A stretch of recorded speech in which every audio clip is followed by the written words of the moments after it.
رسول امین خاتم المرسلین ماشاءاللہ تجھ سا کوئی نہیں، تجھ سا کوئی نہیں۔ اب یہ سنیں گے سبحان اللہ کہیں گے، لیکن آپ میرے ساتھ پڑھیں گے نہیں۔ کیوں؟ یہ انداز مشکل ہے، یہ انداز کی میں تعریف بتا رہا ہوں۔ جو انداز آسان ہوگا نا آپ دیکھیے گا کم وقت میرے ساتھ پڑھے گا۔ اس لیے نعت خوان کامیاب وہ ہے جو آسان انداز پڑھے، جو لوگوں کے اندر مشہور ہو، تو وہ سارے لوگ مل کر پڑھنے لگ جاتے ہیں۔ خدایا مجمع جب مجمع کو ساتھ لیں گے اور جب مشکل پڑھیں گے تو مجمع سارا چپ بیٹھا رہے گا، سمجھ نہیں پاری۔ اے رسول امین خاتم المرسلین تجھ سا کوئی نہیں، تجھ سا کوئی نہیں۔ اے رسول امین خاتم المرسلین ماشاءاللہ کوئی نہیں، تجھ سا کوئی نہیں۔ ماشاءاللہ ماشاءاللہ ہے عقیدہ یہ اپنا بس در کو یقین تجھ سا کوئی نہیں، تجھ سا کوئی نہیں۔ اے رسول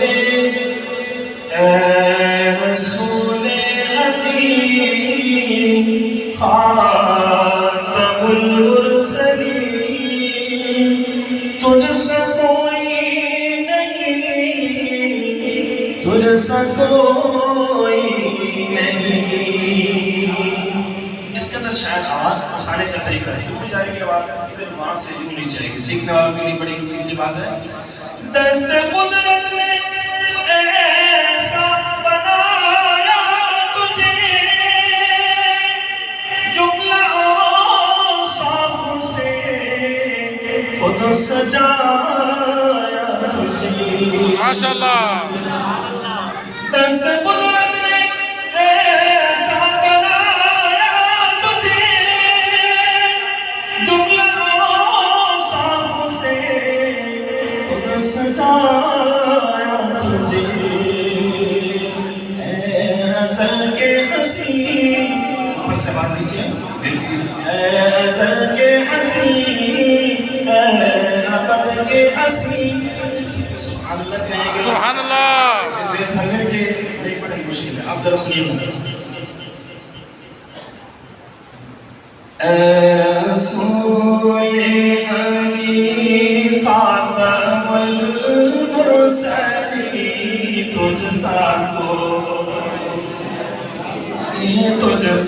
کوئی نہیں۔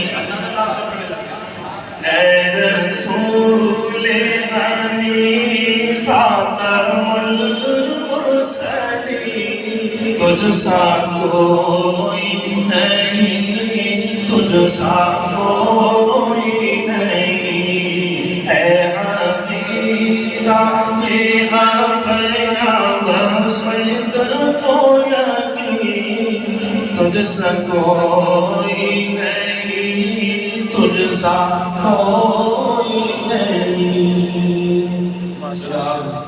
بھائی کی مسجد میں پہلی دفعہ آئے، اذان کے ایک جملہ اس لیے انداز ہے۔ اللہ اکبر اللہ اکبر ماشاءاللہ